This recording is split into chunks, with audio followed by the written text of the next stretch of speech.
So many survivors of trauma suffer through their symptoms silently, and while they may appear fine to the outside world, the turmoil they feel on the inside only grows. As practitioners, our job can be to work with their symptoms of trauma in order to help them move forward. In this clip, Dr. Ruth Basinski interviews Belle Ruth Naparstek, renowned psychotherapist, about her extraordinary work with trauma survivors and her personal account of guiding a survivor toward healing.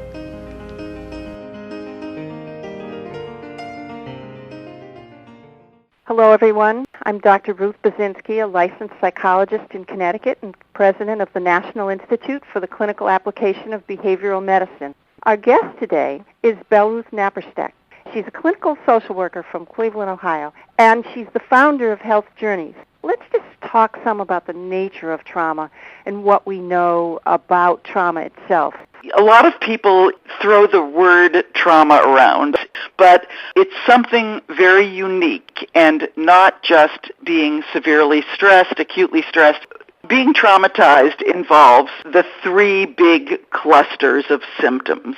First one being re-experiencing, probably the most signature symptom of them all, and that means flashbacks, nightmares, repetitive, intrusive thoughts. There's another cluster of symptoms that are about avoidance and numbing, and there's another cluster yet that's about arousal, hyperarousal. So basically, a person who's traumatized is someone who's experiencing vivid flashbacks, nightmares and night terrors, intrusive thoughts about the event or events. They're having sleep and concentration problems, severe ones often. There's anxiety, panic, maybe phobias.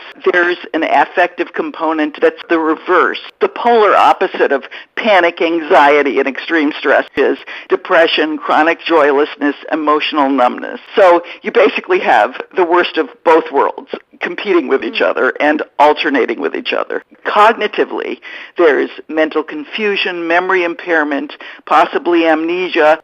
Finally, emotionally, there are waves of probably grief is actually the most pronounced, although it may be underlying everything. Shame, guilt, anguish, and there's this irritability and hypervigilance that comes with the arousal, eruptions of temper, detachment, estrangement, and tremendous loneliness. So I guess it's no day at the beach, Ruth.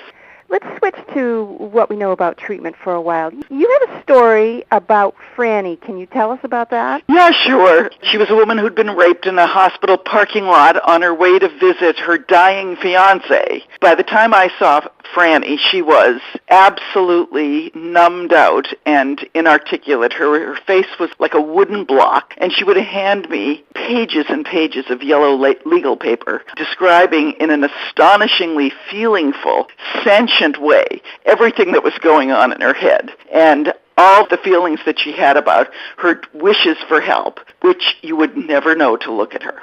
Eventually, piece by piece, I got the story, but I also couldn't help but notice that she was starting to have massive flashbacks, that she was having terrible symptoms that were extraordinarily difficult for her. So one of my colleagues said to me, look, whatever you're doing, stop it. Because it's not helping her, it's making her worse. And why don't you just deal with these horrible anxiety symptoms that she's getting, these nightmares, these flashbacks? So we basically just started doing simple relaxation, breathing, guided imagery, which she loved. She loved it. It was like it opened up some new amazing door for her because, A, most trauma survivors are in a bit of a dissociated trance a lot of the time, so they tend to be pretty terrific at this stuff. And secondly, it was giving her actual relief. It was practically the only thing that was giving her some relief. It was also giving her hope. And it was also giving her something she was really good at. Thing that you point out that one of the things that guided imagery did was give her something that she was good at. All the time that we press someone to get to the bottom of it and share the details, what happened, and they're many times without words, it has to be a feeling of incompetence. Their rational side must say to themselves, I know these are reasonable questions, but I can't do this. And don't forget the sine qua non symptom of post-traumatic stress is helplessness.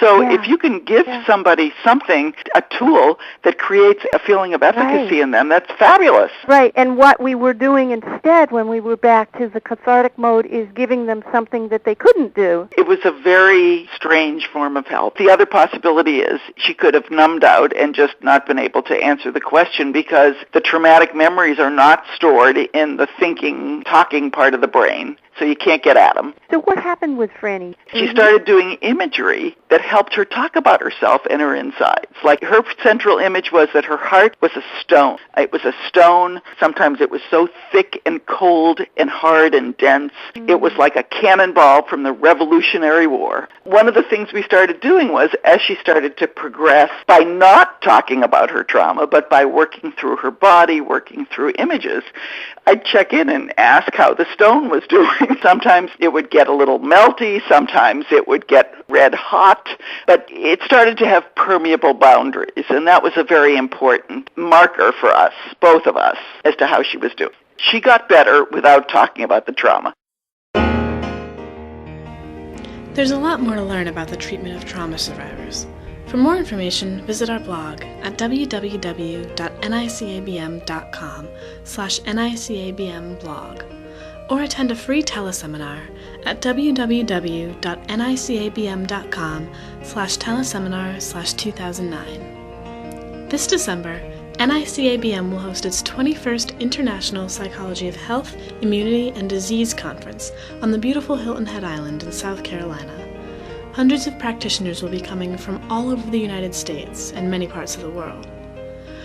Among the nearly 50 speakers, Bella Ruth will be giving a presentation titled, "Imagine This, Our Military is Reshaping Mental Health Care." There will be several other sessions on related topics, including Beyond Talk, Caring for Survivors of Trauma, The Heart Living Fearlessly, The Wisdom of Attunement, and EMDR, Trauma Therapy Power Tool. To see more information about the conference and to sign up to attend and receive CE credits, please visit www.nicabm.com.